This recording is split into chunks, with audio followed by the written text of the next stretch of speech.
gars yi xam nga préparation bi.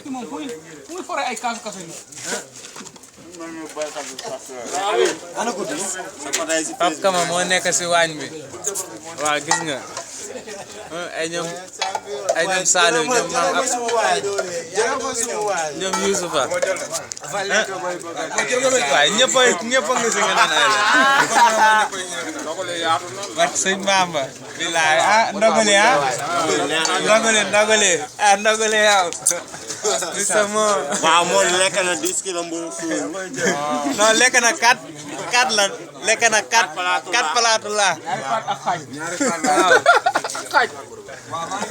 jëriñ Mame Moussa moom moo nekkee si kii bi nu ñu koy waxatee bi mooy segg café gi marché la Ndogou moom dafa waroon ay ñoom Habib Kara Mbatiko ah gis nga ñëpp si lañ bokk bañ a jël sam boppam bañ a xaaj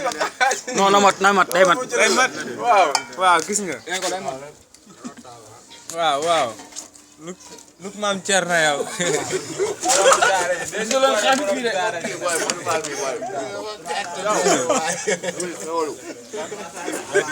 boo bi lekk 15 kilos bëgg a lekk sama figi tëram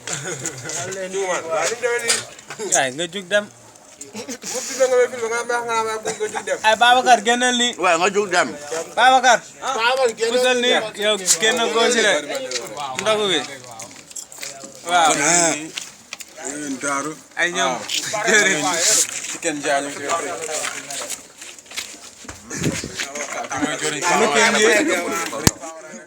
naay Kool Ahmed bi ne moo ko yàqee Kool Ahmed moo ko yàqee